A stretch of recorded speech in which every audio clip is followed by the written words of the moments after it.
Então Jung encerra o assunto do teste de associação de palavras e começa a falar de sonhos. Sonho e imaginação ativa são formas do inconsciente ser ouvido. As duas têm a sua particularidade. Os sonhos são uma fonte objetiva de informação no tratamento psicoterapêutico. Quanto mais eu souber sobre o caso, mais se deve fazer o esforço heróico de não saber, para dar uma chance em aberto ao paciente. É bem melhor passar por estúpido, fazendo aparentemente papel de bobo, pois assim o paciente pode, com mais liberdade, apresentar o seu material, o que não significa que nos devemos fechar o tempo todo. Tentar evitar, eu já sei, essa pessoa aqui ela tem um complexo materno, e esse sonho aí que ela falou é sobre o complexo materno. Você já está matando toda e qualquer possibilidade de expressão do sonho. Então, até quando você for olhar os teus, eu já me conheço, eu sei que eu tenho o complexo de inferioridade, ou o complexo de sei lá o quê, de rejeição, então meu sonho é falar sobre isso. Calma, calma. Não existe exatamente um método super definido para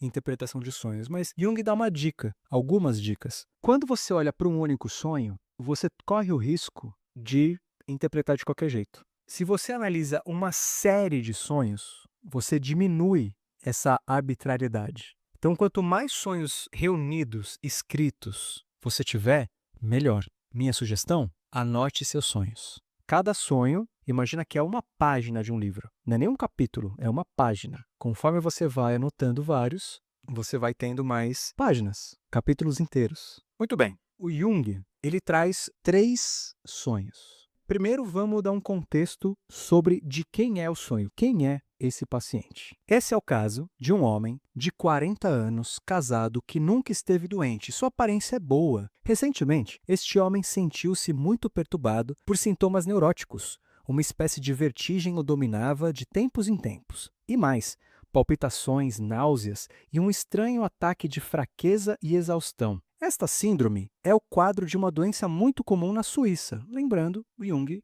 é suíço e esse caso aconteceu lá.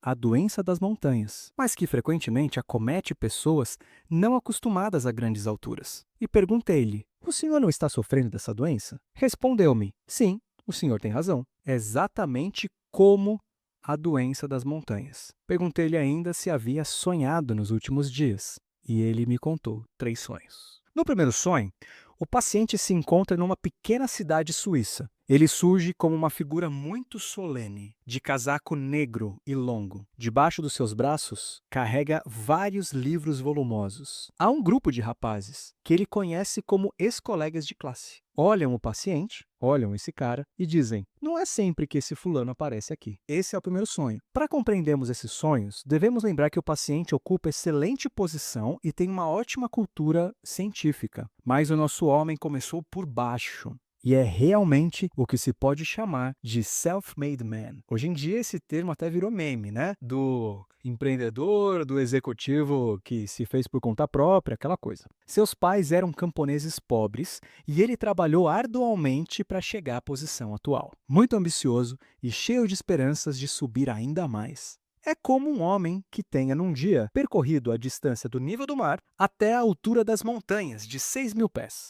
E dali ainda aviste picos de 12.000 pés. O lugar em que o paciente se encontra dá acesso a esses picos, o que faz esquecer que ele já galgou 6.000 pés e começa imediatamente a galgar mais alto. Na verdade, embora não o saiba, ele está cansado dessa escalada. Essa falta de consciência é a razão dos sintomas próprios da doença das montanhas. O sonho quer dar-lhe o quadro de sua situação psicológica atual. O contraste entre a figura solene e os rapazes dizendo que ele não aparece sempre por ali significa que o paciente geralmente não se lembra de onde veio. Pelo contrário, esse homem só pensa em sua carreira, no futuro e na cátedra de professor que espera conseguir. Cátedra é tipo uma liderança em universidade, sabe? O sonho o coloca de volta no ambiente de origem. Ele precisa considerar o quanto ele já conseguiu e também que há limitações para o esforço humano. Seguindo, vamos para o segundo sonho. Ele sabe que deve ir a uma importante conferência e prepara sua pasta de papéis para isso. O seu tempo voa e o trem está para partir. O paciente cai no conhecido estado de precipitação e medo de chegar tarde demais. Já tiveram esse tipo de sonho? Ih, não vou conseguir chegar, não vou conseguir chegar.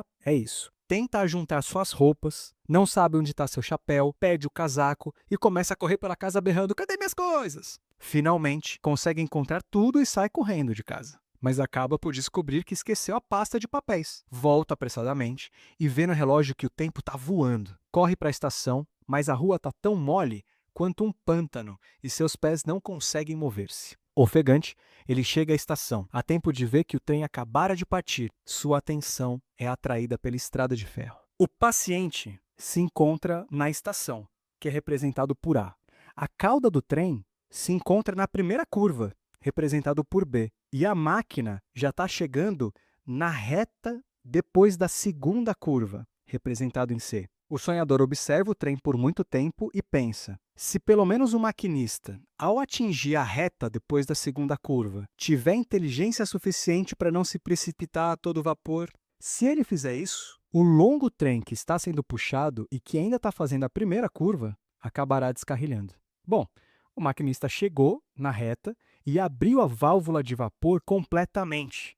A máquina começa a puxar com mais força e o trem se precipita. O sonhador vê a tragédia se aproximando, o trem sai dos trilhos, ele grita, acordando em seguida, dominado pelo medo característico dos pesadelos. Quando se tem esse tipo de sonho relacionado a atraso para tomar um trem, interferências de obstáculos, o que acontece é o mesmo que na realidade concreta quando se fica nervoso com qualquer coisa. Fica-se nervoso porque há uma resistência inconsciente à intenção da consciência. A consciência tem uma intenção. Eu quero fazer uma coisa. E a gente fica nervoso. Alguma coisa acontece para a gente ficar nervoso. Jung está afirmando que fica-se nervoso porque há uma resistência do inconsciente para que aquilo que a consciência quer fazer seja feito. O mais irritante é que se quer conscientemente fazer alguma coisa e um demônio invisível está sempre atrapalhando. E, logicamente, nós somos também esse demônio. Trabalhamos apressadamente contra ele e ficamos nervosos. No caso do paciente, aquela correria se dá contra a sua vontade. Ele não quer sair de casa. E todas as resistências e dificuldades não são exteriores, partem dele mesmo. Tudo, e não só todos, tudo que aparece no sonho é seu, é você. O paciente é o maquinista, que pensa: temos uma reta pela frente e podemos correr o quanto desejarmos. A linha reta, além da curva, são os picos de 12.000 pés que ele julga acessíveis. Ele não entende porque alguma coisa em seu interior se opõe a essas tendências. Como assim tem algo em mim que não quer subir mais 6.000 pés? Mas o sonho o avisa para não ser tão insensato como o maquinista que se precipita para frente a todo vapor.